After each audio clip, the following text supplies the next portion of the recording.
નમસ્કાર મિત્રો, ફરીવાર ઉપસ્થિત થયો છું. એટલે કે વીઆર મીડિયા જે સમાજમાં ચાલતી પ્રવૃત્તિ તેમજ ગામડાની સંસ્કૃતિ બતાવવાના પ્રયત્નો કરે છે, સાથોસાથ મળવા જેવા માણસ અંતર્ગત કેટલાક લોકોના ઇન્ટરવ્યૂ કરી અને તમારા સમક્ષ અવનવી વાતો લઈને આવતા હોઈએ છીએ. ત્યારે આજે ફરીવાર ઉપસ્થિત થયો છું તમારી સાથે. એટલે કે ખરેડા ગામની પાવન ભૂમિ જ્યાં આવેલી છે, એટલે કે ફેફર પરિવારના મા ભગવતી બહુચરાજી માતાજીના મંદિરે પોતે કચ્છમાં પોતાનો આશ્રમ છે એવા સંત જ્યારે ખરેડાની પાવન ભૂમિ ઉપર આવ્યા છે, ત્યારે એમની સાથે ખાસ વાતચીત કરવી છે. જય માતાજી. પેલા તો ખરેડાના આંગણે આવ્યા છો, તમારો અહીંયાથી બધા જ હાર્દિક અભિવાદન કરીએ છીએ. આપનું પણ અભિવાદન કરીએ છીએ વીઆર સ્ટુડિયોમાં. વિજયભાઈ, આપને પણ હરિઓમ. અને આપનું શુભ નામથી આપણે શરૂઆત કરી અને તમારા જીવન ચરિત્રની આપણે થોડીક વાતો કરવી છે. મારું શુભ નામ, સંન્યાસીનું નામ સંન્યાસીની આત્માનંદજી છે, ગુરુ શ્રી કૃષ્ણાનંદજી છે. બરાબર છે. અને જન્મભૂમિ તો ચાચાપર ગામ છે. અમરસિંહ બાપા, અમરસિંહ થોભણ ફેફર, એટલે કે અમરસિંહ બાપા ભગતની હું દીકરી, દિવાળીમાં સુપ્રખ્યાત ભક્ત અને જેને પણ બચપણમાં ખૂબ ભજનો કર્યા છે. ચાચાપર ગામની અંદર જેમનું નામ છે ભગત કહીને જ ઓળખાય, સીતારામ બાપા, એમની હું દીકરી છું. સંન્યાસ પહેલાંનું મારું નામ અનસુયાબેન છે અને બચપણથી જ મને આ ભક્તિનો રંગ માતા પિતાના આશીર્વાદથી લાગેલો છે. બરાબર છે. ખૂબ સરસ એમને વાત કરી કે શ્રદ્ધાનો જ હોય જ્યાં વિષય અહીંયા પુરાવાની જરૂર નથી, અને કુરાનમાં ક્યાંય પૈગંબરની સહી નથી. ત્યારે આપનો આશ્રમ ક્યાં આવેલો છે એના વિશે થોડીક આપણે ચર્ચા કરીએ. મારો આશ્રમ ભચાઉ આવેલો છે અને કચ્છની અંદર જે પોલીસ સ્ટેશન છે એની સામે જ શ્રવણ કાવડિયા ધામ આત્માનંદ સત્સંગ આશ્રમ. બરાબર છે. તો હાલનો મનુષ્ય જ્યારે આમ જીવન જીવી રહ્યો છે ત્યારે ખૂબ જ ચિંતાની અંદર જીવી રહ્યો છે. તેમજ આપણે જોઈ રહ્યા છીએ કે દિન પ્રતિદિન સમાજની વ્યવસ્થા વિખેરાઈ રહી છે. તો માતાજી પ્રત્યે, ભગવાન પ્રત્યેની શ્રદ્ધા દ્રઢ બનાવવા માટે તમારું શું કહેવું છે? માતાજી પ્રત્યે શ્રદ્ધા દ્રઢ બનાવવા માટે માતાજીની આરાધના કરવી ખૂબ જ જરૂરી છે. કારણ કે ચિંતા એ ચિંતનથી જ દૂર થતી હોય છે. ચિંતાથી ચિંતા ક્યારે દૂર ન થાય. ભગવાન માતાજીના ચિંતનથી જ ચિંતા દૂર થાય. 100%ની વાત. એટલે તો આપણા લોક સાહિત્યમાં પણ કહ્યું છે કે માં ચિંતા વિઘ્ન વિનાશની માડી કમલા શનિ સગત વિસરે હતી હંસ વાહિની માતા દુર્ગા દેવો સુમંત. એવી સરસ મજાની વાતનો દોર ચાલી રહ્યો છે. ત્યારે હવે આપણે એ વાત કરવી છે કે આજનો ડિજિટલ યુગ ચાલી રહ્યો છે, જેની અંદર લોકોની પાસે આમ જુઓ તો પુષ્કળ સમય છે, પરંતુ જ્યારે ધર્મના કાર્ય થતા હોય, ધૂન ભજનો થતા હોય, અથવા તો જ્યારે ધર્મ સભાઓ થતી હોય, ત્યારે આજના યુવાન જવા માટે તૈયાર નથી. તો આ યુવા પેઢી માટે તમારો શું સંદેશ રહેશે? છે પણ ખરા, નથી પણ ખરા. જે છે એ આજે જોડાયેલા છે. હમણાં જ રાજપર સભા હતી તો ઘણા બધા યુવાનો, અત્યારે પણ હું હિન્દુ સંમેલન આપણું ભવ્ય છે રાજપરની અંદર, એમાં જઈ રહી છું. પણ મારી દ્રષ્ટિએ તો અત્યારે યુવાન ઘણા જાગૃત છે. બરાબર. હા, અને તણાવમાં છે અને તણાવમાંથી મુક્ત થવા માટે આ રસ્તો શોધી રહ્યા છે. પણ જે નથી જતા એને પણ હું સંદેશો આપું છું કે તમારે ચિંતા રહિત જો જીવન જીવવું હોય તો ધર્મ જ તમારું રક્ષણ કરશે અને એમાં જોડાવું, સત્સંગ, અને કોઈ પણ જગ્યાએ એક જગ્યાએ માથું તો નમાવવું પડશે જ. 100%ની વાત છે. એટલે તો આપણા શાસ્ત્રમાં પણ કહ્યું છે કે ધર્મ રક્ષિત રક્ષિત.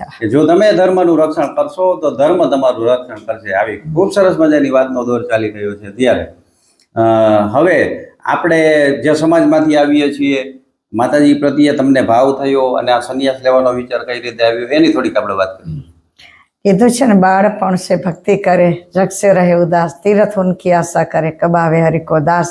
હું બહુ જ નાની, એટલે કે 6 વર્ષની હતી ત્યારથી માતા પિતા છે એ મને સત્સંગમાં લઈ જતા. અમારા ગામમાં ચાચાપરમાં 100 વર્ષથી આ સત્સંગ ચાલે અને એમાં માતા પિતા, હું સાવ નાની તો લઈ જાય, એના જે મને સંસ્કારો મળ્યા, સંસ્કારથી જ વ્યક્તિ મહાન થઈ શકતી હોય છે. તો એ સંસ્કારોના બળે જ્યારે હું મોટી થતી ગઈ એમ મારા સંસ્કારો જાગૃત થતા ગયા કે આ રસ્તે મારે આગળ વધવું જોઈએ. એમાં મા બહુચરાજીની મને ખૂબ પ્રેરણા થઈ છે. અને મા બહુચરાજીના ઘણા બધા મને આદેશો મળ્યા છે, પણ બચપણમાં બહુ સમજી નહોતી શકતી કે શું, કારણ કે મારી કોઈ પૂર્વજન્મની સાધના હશે તો મા મને એમ કહેતી કે તું ચંપલ વિના ચાલ, આવું હું સમજી ન શકતી. પછી ખેતરે જાઉં તો ચંપલ વિના ચાલું, પછી કે સાધના કરતો 5-5 દિવસ હું મા બહુચરાજીની સામે આમ રોતી હોઉં ને બેસી જતી એક ઝૂંપડી બનાવીને ઘરની અંદર જ. પછી બીજી કાંઈ ખબર ન પડતી, તો હું કોઈ એનો એમ રેમ ક્રેમ ચામડાવી છે એવું કોઈ મંત્ર બોલવો એ કાંઈ ખબર નહીં, પણ માં કરતી. અને માએ મને એટલા બધા આદેશો આપેલા છે કે તારે આગળ વધવાનું છે, હજી તારે જીવનમાં ઘણું બધું કરવાનું, તું મારું એક મંદિર બનાવ. તો હું બચપણથી વેદાંતને માનતી, અમારા ઘરમાં પણ બધા વેદાંતી, ગામમાં વેદાંતી. તો શું છે કે શક્તિને ન માનું ને શિવને માનો. તો જેમ શંકરાચાર્યને શક્તિનો આદેશ થયો ને એવો જ કંઈક મને થયો. અને શક્તિ મારી અંદર એવી રીતે એને પ્રવેશ કરી કે તું શક્તિ વિના શું કરી શકે.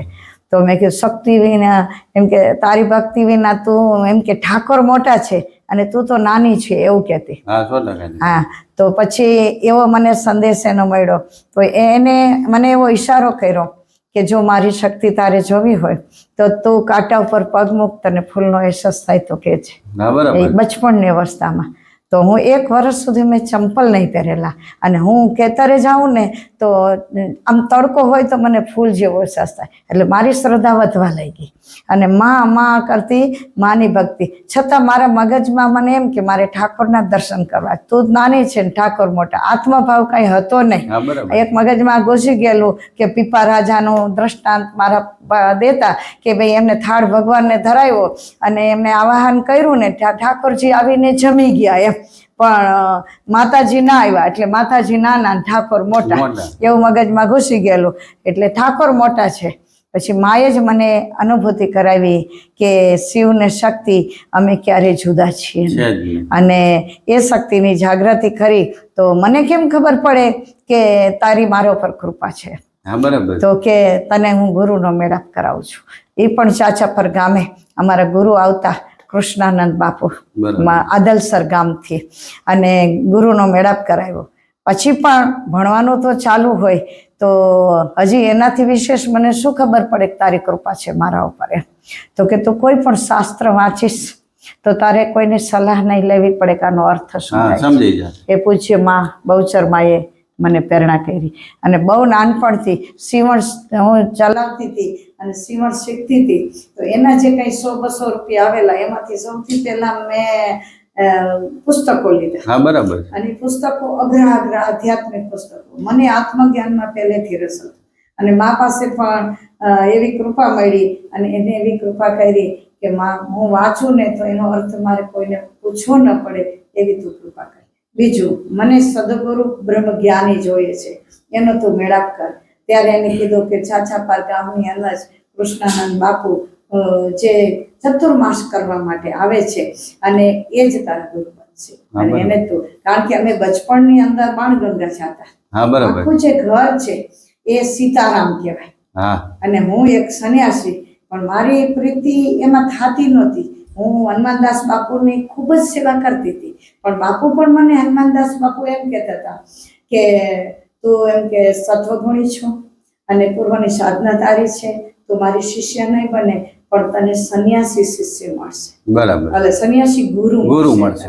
અને સન્યાસી ગુરુ મળ્યા, અને તારો છેલ્લો જન્મ છે. અને બીજું એમ કહેતા કે અમારે હજી એક જન્મ લેવો પડશે. હનુમાનદાસ બાપુ કેમ બાપુ, તમે તો મહાન છો, સિદ્ધ પુરુષ છો. એ કે પણ મારો ક્રોધ નથી ગયો. બરાબર છે. તો સાધનામાં ક્રોધને મારવાનું હોય છે. તો એસી દુનિયા હે ને કે ક્રોધ આવી જતા, તો તારામાં ક્રોધ નથી આવતો, એટલે તને સન્યાસી, અને તું સન્યાસી બનશે. તો ત્યાંથી પણ મને એ રીતે માર્ગદર્શન મળ્યું. અને અમારા ગુરુ ત્યાં આવતા, એટલે કૃષ્ણાનંદ બાપુ પાસે મેં મંત્ર દીક્ષા લીધી.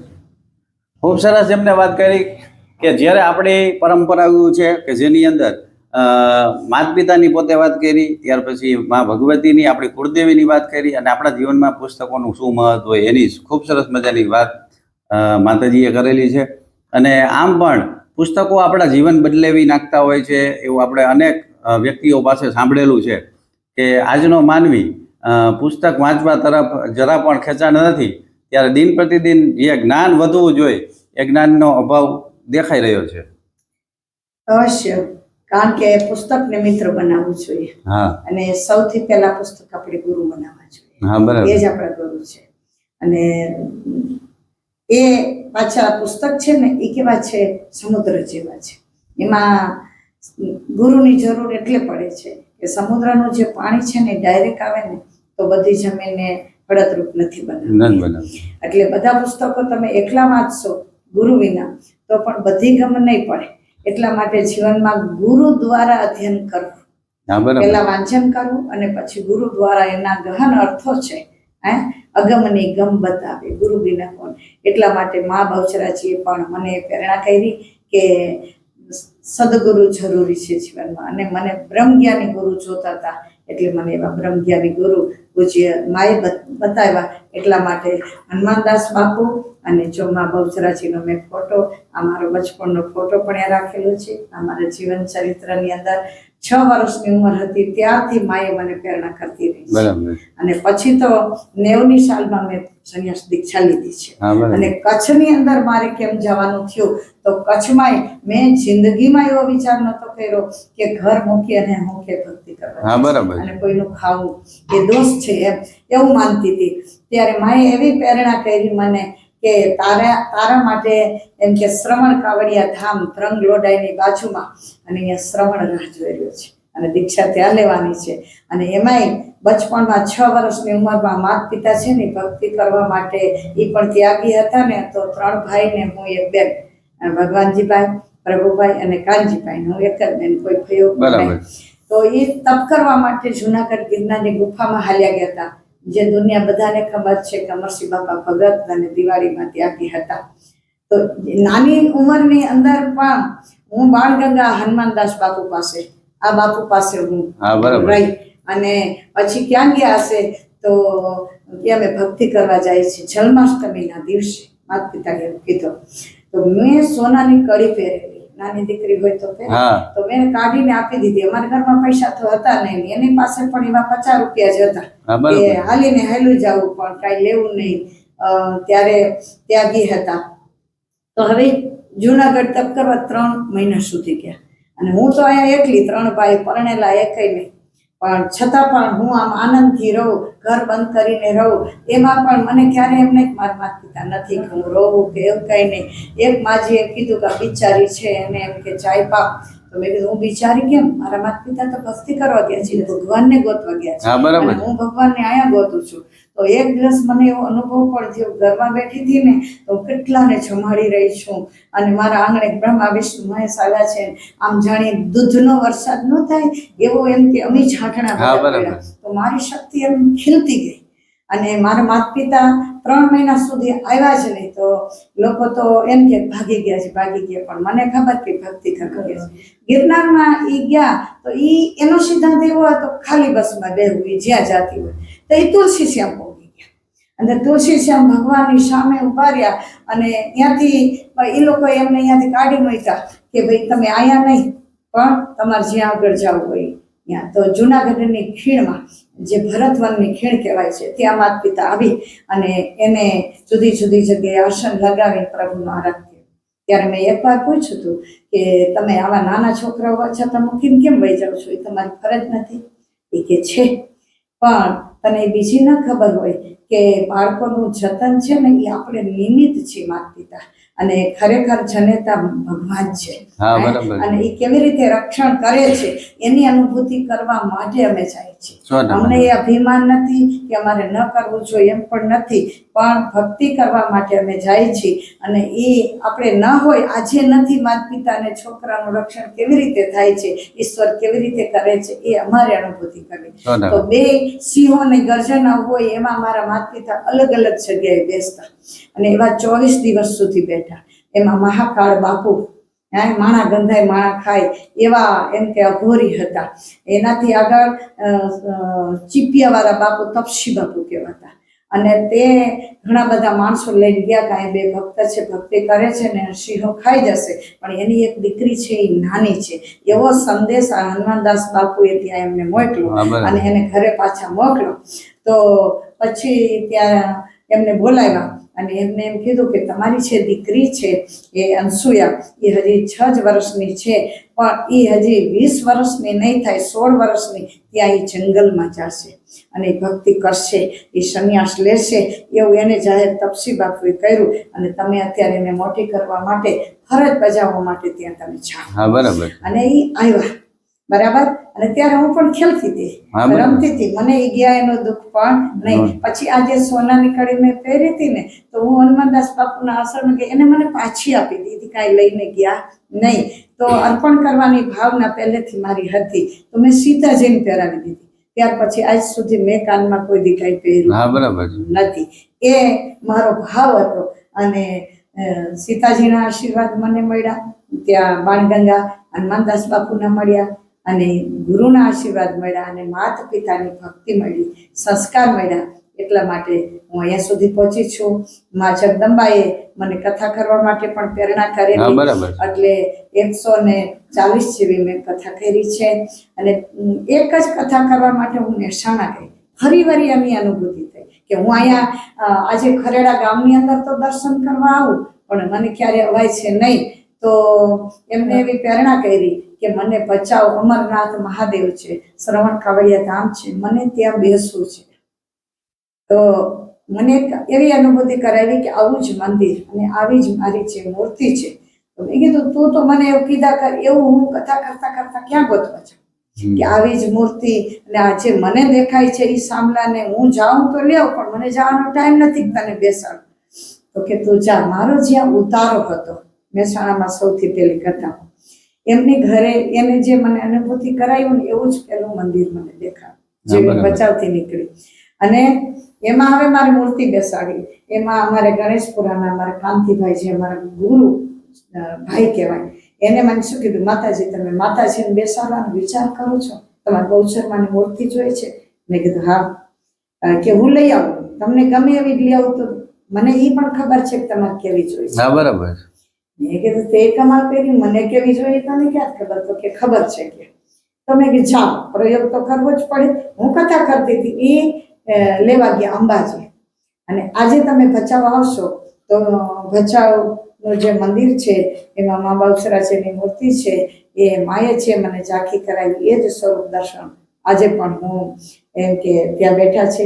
એ જ મંદિર, નાના મંદિરની અંદર મેં બેસાડ્યા છે, પણ એને જે મને કીધું એ જ પગલે હું હાલી છું. અને એને જ મને શક્તિ આપી છે.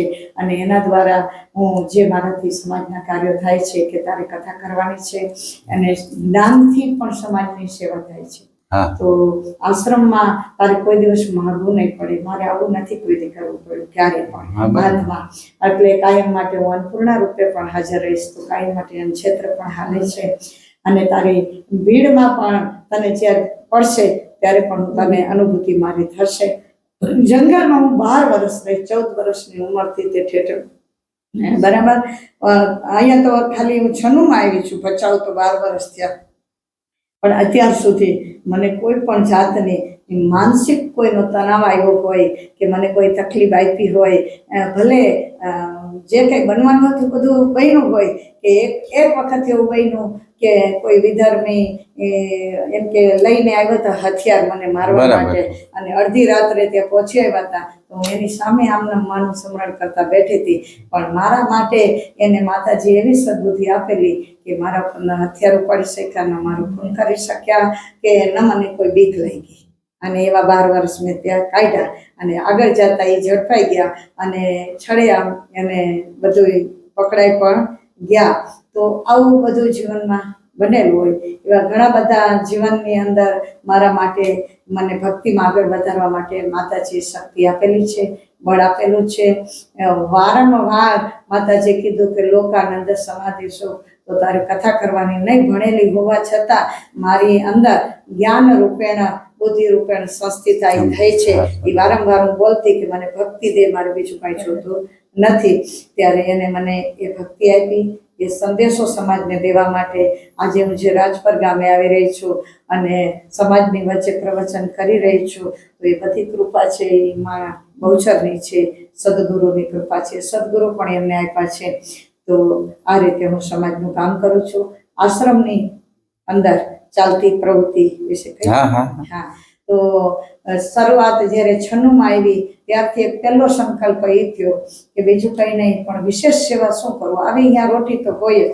તો અમારા આખા ભચાઉની અંદર જેટલા દવાખાના છે એની અંદર અમારો ડિલિવરી બહેનોને કાયમ માટે ગરમ ગરમ શીરો મારા શિષ્ય જે ખૂબ જ લાયક છે અને માધવાનંદ કરીને છે, એ સવારમાં ઉઠી અને દરરોજ 1 કિલો ઘીનો શીરો બનાવી, વધારે પણ થાય ને ઓછો, પણ બધી દવાખાનામાં એ જાય. પછી બાળકોને અમે વારંવાર જમાડીએ છીએ અને 3 મહિના સુધી છાસ કેન્દ્ર દર વર્ષે ચલાવી છે. 5 થી 7 વાગ્યા સુધી ડેલી અમારો સત્સંગ થાય છે અને વિવિધ ગામોમાં કથા કરી વ્યસન મુક્તિ, એકતાઓ અને ધર્મનો પ્રચાર કરી છે. કોઈ દિવસ એવું નથી કીધું કે મારા કથાના રૂપિયા થાય અને કોઈ દિવસ મને કાંઈ નથી મળ્યું એમ પણ નથી. 100%ની વાત કરી છે. એટલે તો આપણે લોક સાહિત્યની અંદર તેમજ આપણા ધર્મશાસ્ત્રોમાં કહ્યું છે કે જ્યારે વૃક્ષો પોતાના ફળ નથી ખાતા, જ્યારે ગાવડી પોતાનું દૂધ નથી પીતી, ત્યારે આવા મહાપુરુષો પોતાની જે જીવન છે એ સમાજ માટે અર્પણ કરી દીધું હોય એટલા માટે આપણે પૂજનીય હોય છે. તો ખૂબ સારી એવી વાત થઈ રહી છે અત્યારે. તો મને કોઈ મનમાં પણ ના હતું. અને કીધું કે આજે રાજપર જવું છે, પણ અમારા જેને કહેવાય કે કંચનબેન અને ગણપતભાઈ, હવે ગણપતભાઈ એ ખૂબ અનન્ય રહ્યા છે. જેમ ભગવાનને અનન્ય ભક્ત પ્રિય હોય છે એવી રીતે સાધુને અનન્ય ભક્ત પ્રિય હોય છે.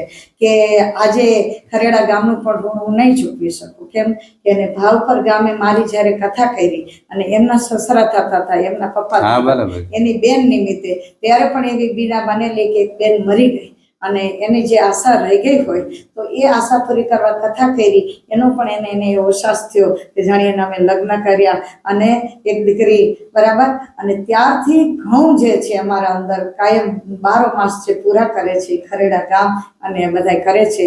તો હું ખરેડા ગામને ધન્યવાદ આપું છું. અમારા ફેફર પરિવારમાં અમારા અર્જણભાઈ એમનો પરિવાર, તેમજ અમારા લક્ષ્મણભાઈ એમનો પરિવાર, અહીંયા જે બધા સેવામાં જોડાયેલા છે અને ખૂબ માતાજી પાસે ખૂબ ભાવના સારી રાખે છે આવી. અને તમને ખાસ કે આજે કોઈ કારણ વિના માતાજીની કૃપાથી આજે સહયોગ થયો છે, તો આજે તમે આ સંદેશો અમારા સમાજ સુધી, તો હું આપની જ છું અને આપ મારા છો. આપ પણ બચાવ આવી અને પુસ્તિકા વાંચશો તો એની અંદર આખું ઓરિજિનલ કહેવાય. આમાં કાંઈ પણ વેરાયવા વિના અને કોઈ ચમત્કાર નહીં. હા, બરાબર. કોઈ ચમત્કારને નથી માનતા અમે, ન દોરત પ્રયત્ન માનીએ છીએ, બરાબર છે. અમે એક આધ્યાત્મિક જીવન જીવવા વાળા છીએ અને વેદાંતનો સંદેશ આપી, આત્મભાવ કેળવો બધાય સમાજની અંદર.